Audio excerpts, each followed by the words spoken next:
Hey friends, Alvin here. We are continuing on with our interview series, and today I'm pleased to be joined by Darryl Bergen, who is the Associate Pastor to Youth and Family at Wyoming Baptist Church.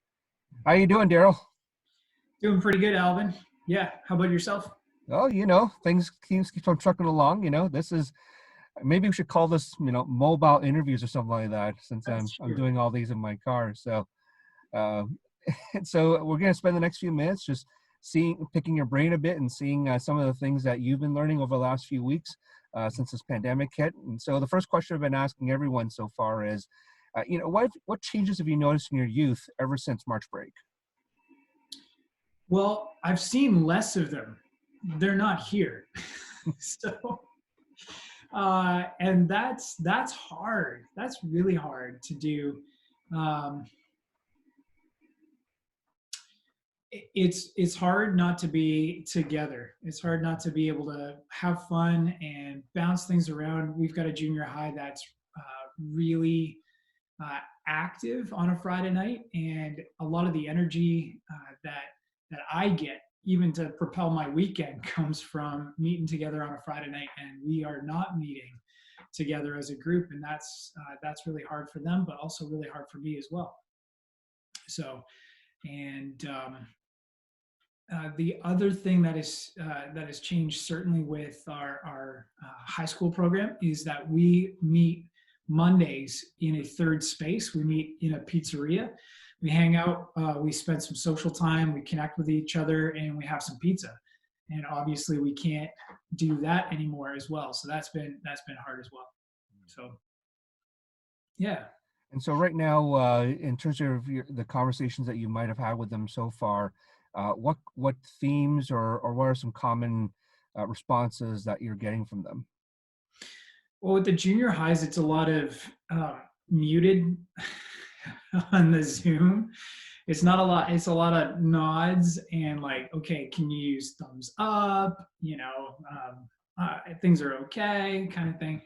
But yeah, my junior highs actually, a lot of them that have been on Zoom calls, they meet with their class each and every day, their grade 8 class, and so they are on Zoom and they know how to mute themselves, and that way nothing else is being heard and it's only the one person. So a lot of the time it's just me talking or my youth leader talking, so there hasn't been a lot of two-way conversation. But one of the things that we have just recently done is we've been able to go out and we've been able to give pizzas to our junior highs, pizza kits actually, that they can with their family build their own pizzas, and that face-to-face interaction was really really cool. And yeah, they definitely miss hanging out with their friends. uh, we're in a rural church, and so a lot of our students are spread out, and so there's not a common place. Well, they shouldn't meet up anyways, but if they were to in the grocery store or something like that, at least they'd be able to see each other. But this separation certainly is hard for our junior high students. Our high school students, they seem to be all right, and I think they're enjoying the time off from school. And I think they're pretty good with texting and gaming with their friends, anyways. So, yeah. And so it sounds like you started making some adjustments. I mean, I think that pizza kit idea is a great idea. Yeah. Pizza seems to be a theme in your youth ministry. Yeah. Vicarious plug for Wise Guys Pizzas in Petrolia. Best pizza ever. There you go. But yeah, I don't know. There's something about pizza and youth ministry that it's magic. Hmm. And so, what are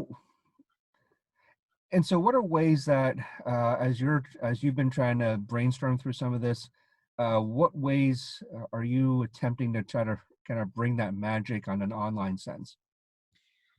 Yeah, so pretty interesting thing has happened for us as a church. A hard thing for sure is that in February we lost our lead pastor, and we were only a staff of two. pastors, and so now all of a sudden I am the pastor of our church. So for uh, quite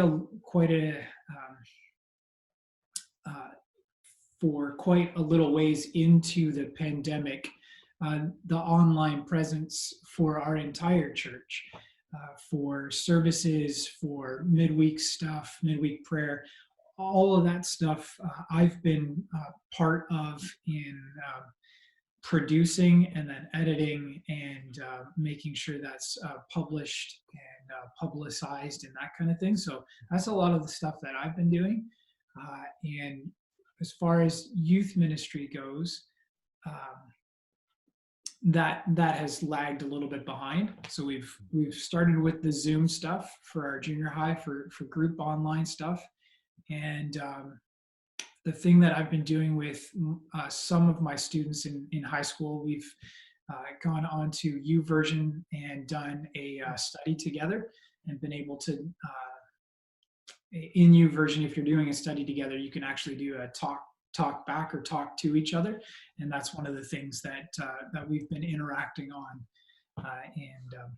Yeah, so that's been the extent of our online presence.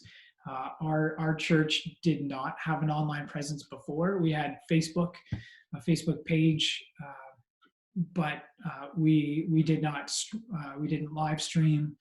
We didn't do Facebook lives or anything like that. And so it's been a really quick, steep learning curve for us, as well as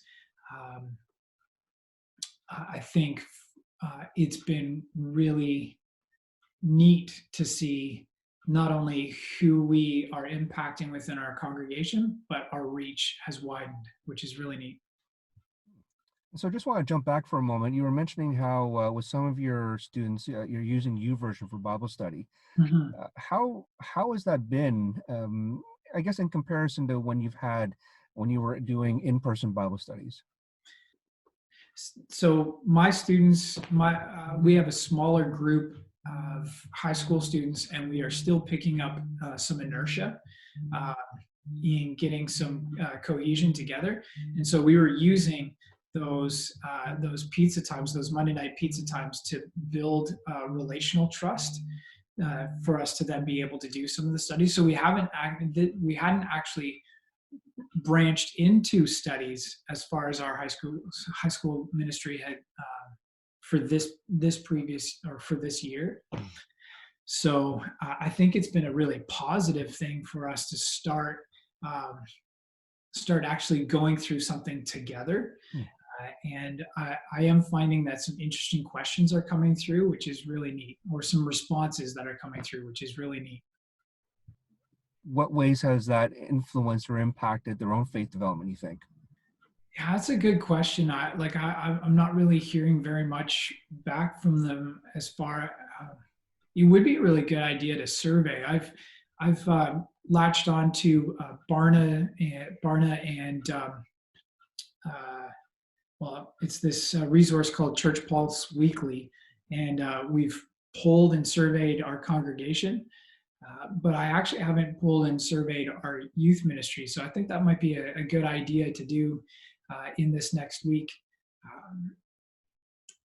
A lot of my time has been navigating parenting and working from home with my wife, who's also working at home, and also for the first time ever doing back to back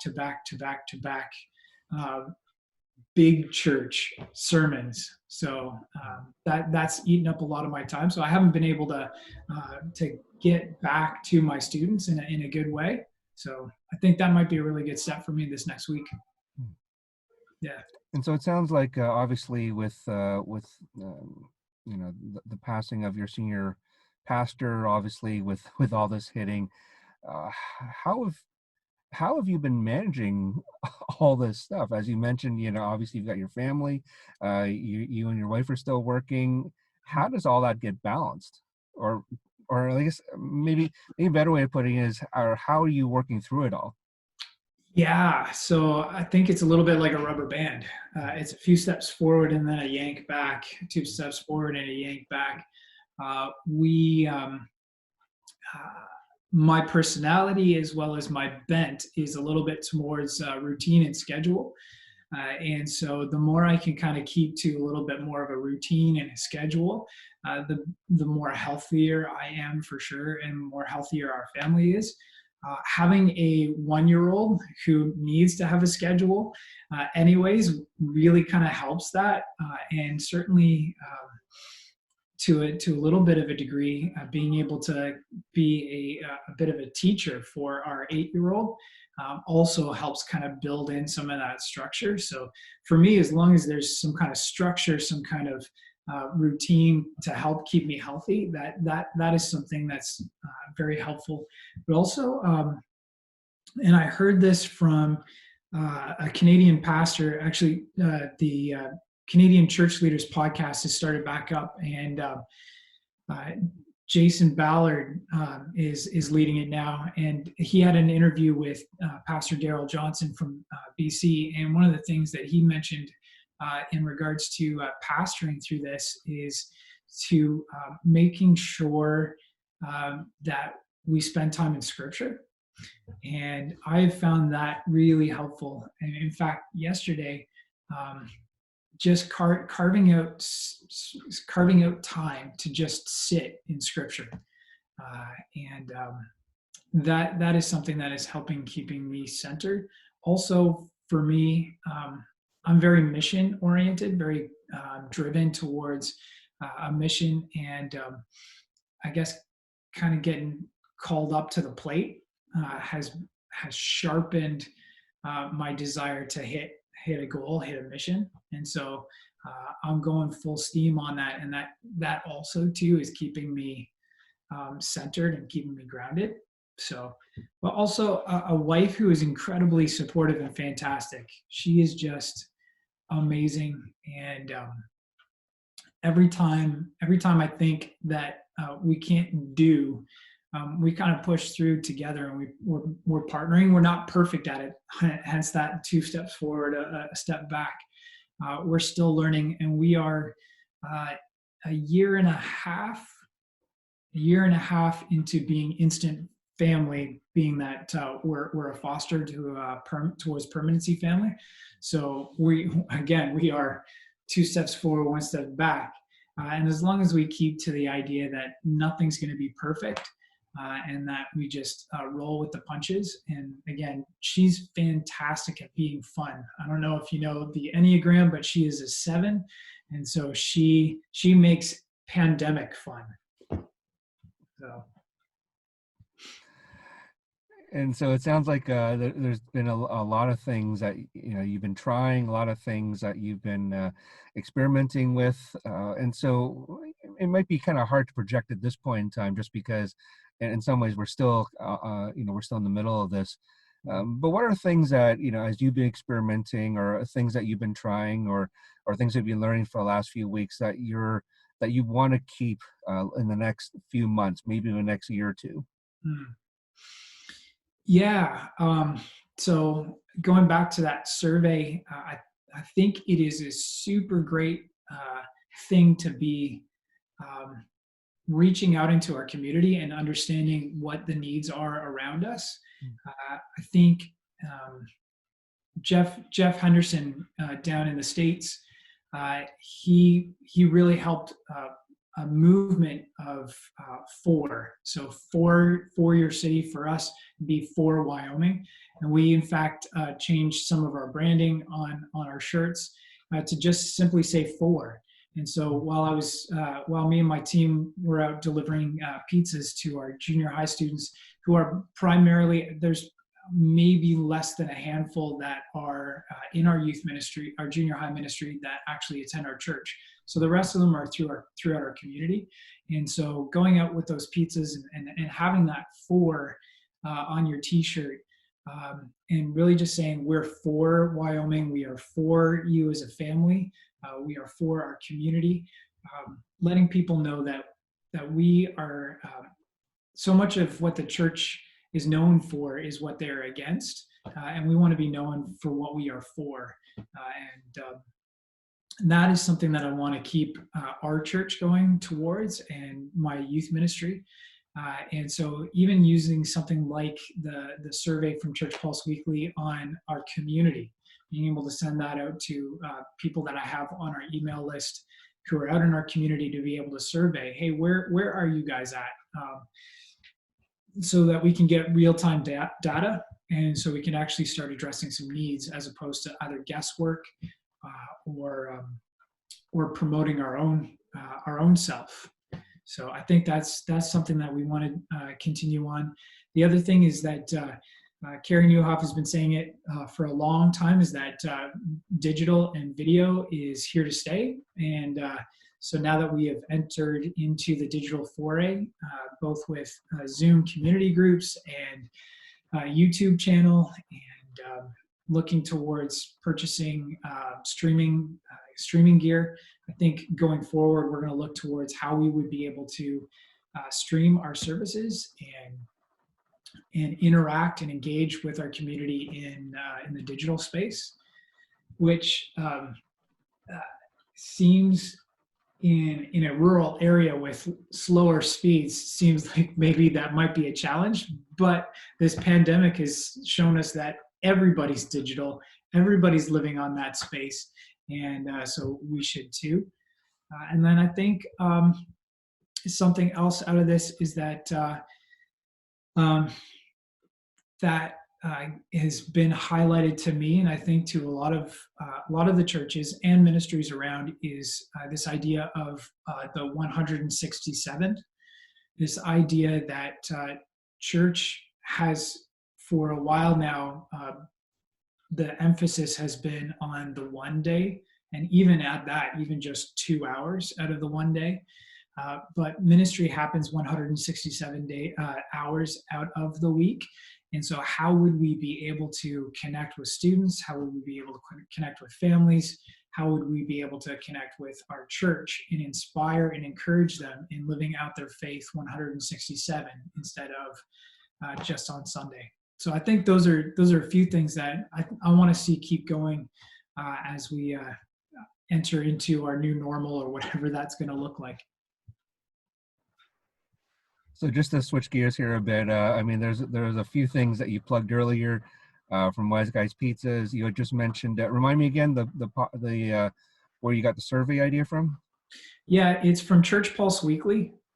It's Carrie Newhoff teamed up with Barna, the research group, and they're being powered by a survey organization called Glue, and they've got church surveys, community surveys, pastor surveys. So they're surveying pastors as to where they are in their spiritual, physical, emotional health. So yeah, really great resource, and you're able to see the data move each week. They podcast as well as live webcasts. So yeah. And then you've also got you've got Youth Alpha in the background there, and yeah, great guys. Earlier you were showing your Canadian Youth Network mug, and yes, we're just gonna plug as many people as we can. CBOQ. Woohoo! And yeah. So as we're wrapping up our time here, what's a word of encouragement you'd want to pass on to those who are watching right now? Thinking about it, even and praying about what I would say, we had a small group meeting last night, and we are going through a study on Right Now Media, which is another really great resource to be able to use. And in the study, we were talking about spiritual maturity in regards to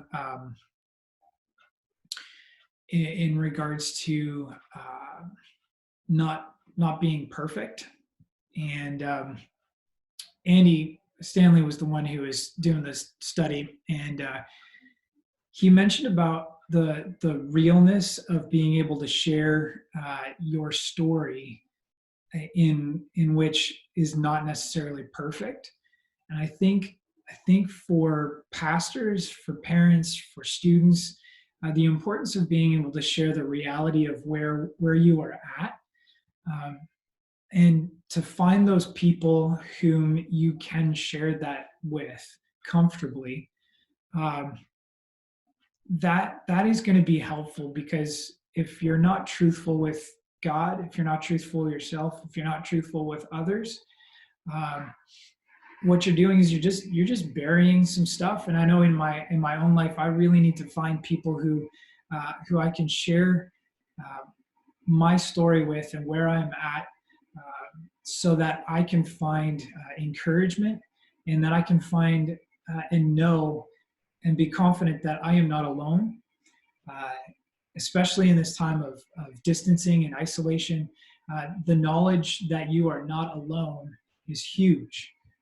And so whether that's uh, just even for yourself, for self-confidence and for self-care, or whether that's inquiring and building into somebody else's, understanding somebody else's story, so that they feel heard, so that they feel listened to, and that they feel not alone.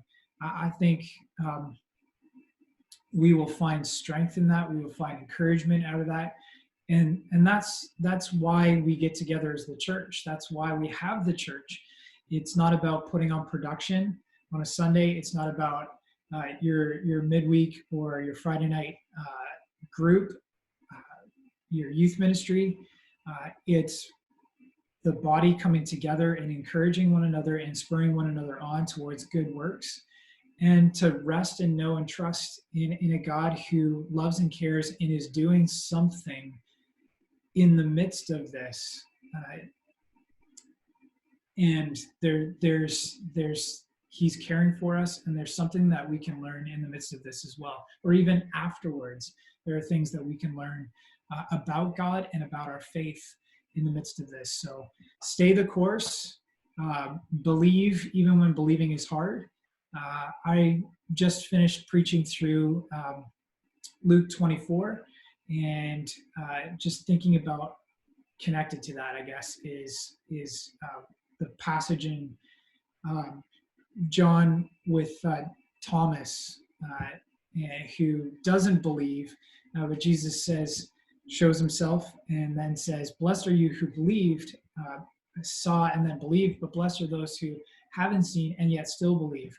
And we have a God that, even though sometimes we might not be able to see him at work around us, he's still always at work, and we can trust and rely on him. Yeah, I think those are my words. No, I think those are some great reminders to help us ensure that we're grounded, like you said, grounded in God, and so definitely thanks for sharing that. Darryl, appreciate the last few moments that you've taken with us, and you're sharing some of the things, and obviously a lot of links. And so we're actually going to make sure we post those in the description below. And so for people who are interested, check those out. So Darryl, thanks for your time. Yeah, no problem. It's good to see you, Alvin. I can't wait until we can meet in person again. Yeah, sounds good. We'll look forward to that day. Awesome. God bless. And thanks to CBOQ Youth for all that you do in supporting youth pastors and youth ministries around. We love you, and we are praying for you, especially in the midst of this time. We appreciate that, and we pray for you as well. Thanks again. God bless.